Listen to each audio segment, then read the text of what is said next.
Assalamualaikum and hi everyone, welcome back to my video. For this video, I'm going to cover chapter 5.5, which is multiple linear regression analysis. By completing this subtopic, you should be able to describe linear relationship that involve one dependent variable with two or more independent variables. You need to know how to use Microsoft Excel tool or software to conduct multiple linear regression analysis. You should be able to interpret the result of the multiple linear regression analysis and able to choose the most significant predictors or the most significant independent variable from the multiple linear regression analysis. And the last one, you should be able to make prediction from the multiple linear regression model. We move to 5.5.1 multiple linear regression model. So what is multiple linear regression? In short form, we call it as a MLR. It is known as multiple regression, and it is a statistical technique that use several independent variables to predict the outcome or our dependent variable, or we call it as a response variable. So actually the goal of our multiple linear regression is to model the relationship between our independent variable and dependent variable. Okay, in general, if you look here, we can write down our general multiple linear regression model by using this formula: y equal to beta naught plus beta 1 x1 plus beta 2 x2 plus dot until beta k, how many variables that you have, plus epsilon here. So those betas refer to the unknown parameters, or sometimes we call it as a regression coefficient. Okay, the error term here we call it as a epsilon. We use its epsilon symbol. Sometimes we call it as an error term or the uncertainty. So this is required when you come up with your own model. Okay, so this is an estimated form of the multiple regression equation, where once we develop our own multiple regression model, so we are going to write down our model by using this form, where we need to put a symbol hat at our y and betas. Okay, so if you look here, so y hat here represent predicted value of y, x1 x2 until xk. Those refer to our independent variables. Beta naught, we refer to our y-intercept, beta naught hat. Beta 1 hat, beta 2 hat until beta k, those refer to our coefficient values or estimated value of regression coefficient. Alright, so just quickly go through here. Okay, for A manufacturer of jam wants to know where to direct its marketing effort when introducing a new flavor. So this company wants to predict the number of flavors of jam in a household, that based on the number of children living at home, age of children, gender, income, and time spent on shopping. So our number of flavors of jam here is our dependent variable, and the rest of variables or factors are independent variable. Okay, for B, many companies use regression to study the impact of market share, purchase frequency, product ownership, and product and brand loyalty on market segment. So if you look here, the keyword on here represent this variable is our dependent variable, but the rest refer to our independent variable. Okay, for C, company directors explore the relationship of employee salary level to. So these employee salary level refer to our dependent variable that based on some factors or independent variable, which are geographic location, unemployment rates, industry growth, union membership, industry type, or competitive salary.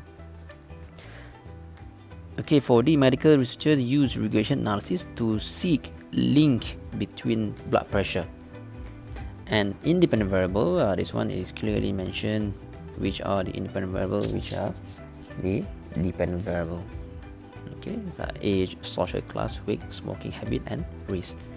Okay, for the last one, Doctors explore the impact of communication, number of contacts, and age of patient on patient satisfaction. So actually, these doctors, they are going to explore the patient satisfaction based on communication, number of contact, and age of patient. So this is the way you detect which one is independent, which one is dependent, dependent, and which ones are your independent variable. Okay, let's move to 5.5.2, which is multiple linear regression analysis using Microsoft Excel. You don't have to worry if your version of your Microsoft Excel is different. It doesn't matter if yours is 2016 or 2019, because the output are still the same. The thing is, we need to know how to read the output. Alright, okay, so in this figure 5.9 is our regression analysis output. Okay, alright, so as you can see here, if you do compare this output with simple linear regression, you're going to see the difference is in this part. Okay, so we can detect this output is multiple linear regression output because of this coefficient table. We have a two independence variable here. From this output, there are some information that we need to interpret in understanding our multiple linear regression analysis.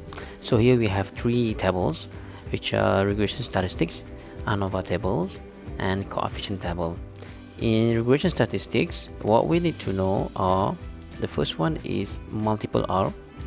Sometimes we call it as a R, or correlation of coefficient. So this technique is actually study the existence and the strength of relationship between our independence variable and dependence variable. Okay, so here, if you look here, we have R value equal to 0.9867, and to interpret, we just write down there exists strong linear relationship between monopod sales, advertising expenditure, and population size. Okay, now we go to the next one, which is adjusted R square. If you learn simple linear regression, we are going to take R square as our coefficient of determination. But now we are dealing with multiple linear regression, so we are going to take adjusted R square as our coefficient of determination. Okay, our adjusted R square here is 0.9561, which is 95.61% of the variation in Y that can be predicted by our independence variable. So same explanation as simple linear regression. You just add up the another independence variable here, and then you take adjusted R square. There's a reason why we take adjusted R square instead of R square value. This is because of when we deal with multiple linear regression, we will add, or sometimes we will remove our variables or our data. So it is preferable to take adjusted R square instead of R square. Okay, the result in ANOVA table is used to test the hypothesis that there exists significant relationship between our response variable and the predictors or independence variable. So the standard hypothesis will be write down as this one here. So actually you can do write down in general form instead of you write down in mathematical form.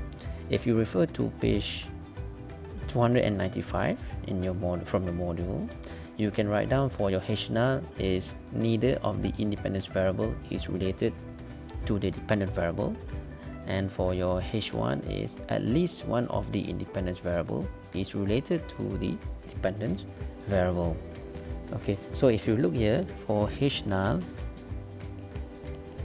since we have only two independence variables, so we are going to write down beta naught equal to beta 1 equal to beta 2 equal to 0.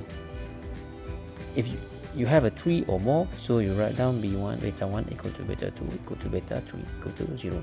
It depends on the question. And for our h1 is standard. Okay, alright, and then what we do, we take our significant f value, which is represent our p value here, alright, and then we compare with our significant level. To make decision of our h null here, we have to make sure our p value must be lesser or equal to our significant level. So if you look here, our p value is 0.043, which is lesser than 0.04, and then our decision is we reject h null. And then don't forget to interpret at 5%, at least one of the independent variable is related to dependent variable. Okay, done for ANOVA table. Okay, we move to coefficient table. To interpret this one, normally from this table we can get our multiple linear regression equation from this value, this coefficient value. So here we have an intercept, we refer to y-intercept. Okay, advertising and a population refer to coefficient for x1, coefficient for x2. So you can write down your model as y hat, don't forget to put hat, equal to 6.3972. make sure you write down in 4 decimal places, plus 20.4921 x1 plus 0.2805 x2. Okay, good. Alright, also in regression coefficient table, each parameter is associated with the standard error, test statistic value, or p value, and then our estimated parameter where the p value is lesser than alpha. Now we refer to this p value is considered significant.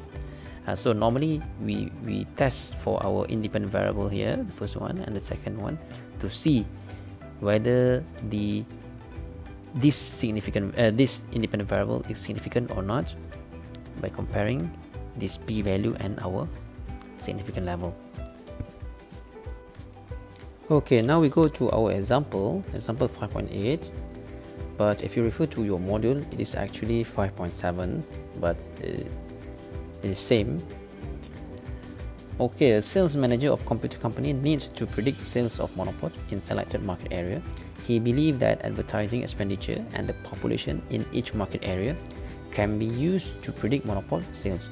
He gathered samples of monopod sales, advertising expenditure, and the population as shown in table 5.11. And the regression analysis is done using Microsoft Excel, and the output is in figure 5.9. So figure 5.9 that I have already discussed is actually the output from this question. Okay, so this is the data for the example. We have a market area A, B until F, and then advertising expenditure and the population as your independence variable here for x1 and x2. Those represent in $1,000. Okay, 1,000, 5,000 until 10,000, and then for population 200,000, 700,000 until 600,000. Okay, and then for our dependent variable is monopod sale, also represent in 1,000, 100,000, 300,000 until 400,000. Okay, so look at the question. So normally we ask in the same pattern of the question from our previous assessment or exercises. Okay, the first question, identify the response and predict the variable. Okay, so this question asks to identify your independence and dependence variable. Okay, to write down the predicted multiple linear regression model, and then if you look here carefully, we ask to write down the predicted model or estimated model, and C, determine the coefficient of determination and interpret its value. Test the hypothesis that at least one of the independent variable is related to the dependent variable, so hypothesis testing here. For E, based on coefficient table, determine the significant regressions which give the best fits of the data. For F, interpret your regression coefficient. And then for G, the company had recently spent 400, this one should be in dollar, thousand for advertisement in a particular market area which has a population of 500,000 people. Predict total sales of monopods. Alright, so from this question, okay, this is the output for the example 5.8. Okay, so to answer the question for A, so the question asks identify the response and predictor variable. So those refer to our independent and dependent variable. So response variable here is our dependent variable, which is monopod sales. Predictor variable refer to our independence variable. So those refer to advertising expenditure and population size. Okay, for B, the question asks to write down the predicted model. So where you can get this model, you refer to the coefficient table here. Find this coefficient value and then you put them, you plug in into your model here. 6.3972 refer to your y-intercept here, and then 20.4921 refer to your first coefficient, and then the last one 0.2805 refer to your second coefficient. Alright, and then don't forget to put head here on your y. Okay, for C, the question asks to determine the coefficient of determination, and then we need to interpret. So as I mentioned previously, our coefficient of determination will refer to our adjusted R square or adjusted coefficient of determination, which is the value here is 0.05. The reason is because 0.9561. The reason is because we are dealing with multiple linear regression. Alright, so to interpret, so we convert into percentage, and then 95.61% of the variation in Y or in monopod sales can be explained or can be predicted by our X1 and X2, which are advertising expenditure and population size. Okay, for the hypothesis testing, so the question asks to test the hypothesis testing that at least, look at the condition here, at least one of the independence variable is related to dependence variable. So the question asks to make sure this kind of data, this kind of variable still has the linear relationship between X and Y. So at least one independent correlated to dependent variable, so the linear relationship exists. So we test for this multiple linear regression analysis here. So you can write down in mathematical form, or you may do write down in general form. Okay, since we have two independent variables, so your H null statement is beta 1 equal to beta 2 equal to beta not equal to 0. If you have a tree, so beta 1 equal to beta 2 equal to beta 3 equal to 0. Okay, for H1, so beta j not equal to 0 for at least one of j is 1, 2 until k. So this is a standard hypothesis for H1. Alright, and then what we do to test the hypothesis, we are going to use p-value. P-value here we refer to ANOVA table. ANOVA table, sorry, it's quite blur. Okay, ANOVA table here, our p-value represent in significant f. Okay, so this is our p-value that represent the whole model. For this model, the p-value here. Okay, so to reject H null, to make decision on rejecting our H null, our p-value must be lesser than our alpha value. our significant level value. So from this question, you don't see any significant level, right? And then we refer to our rule of thumb, where we put 95% for our confidence interval, and significant level is 0.05. Okay, so we compare our p-value with our alpha, and then to reject H null, we have to make sure our p-value is lesser than or equal our alpha. So here 0.004 is lesser than our alpha, and then we reject H null, and then don't forget to conclude. Alright, okay, now we go to E.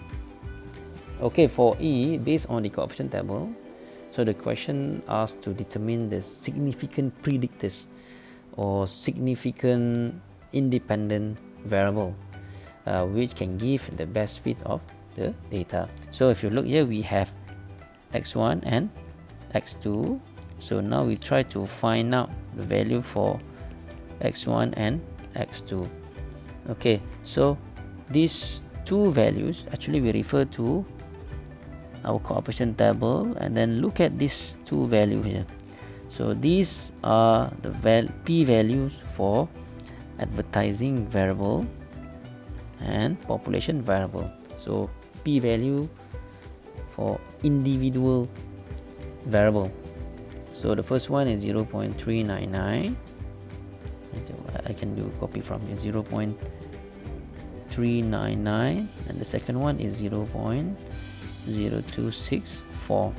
And then what we do to see is the variable, each of the variable is significant or not. So we compare with our alpha as well, same as what we did for our hypothesis testing. So 0.05, 0.05. Okay, so here 0.399 is lesser than 0.05, 0.264 lesser than 0.05. So we can say here that variable x1, variable x2 are significant predictors for y. Okay, done for this part. Okay, for F, the question asks to interpret our regression coefficient. So interpret our regression coefficient, we refer to beta naught and beta 1.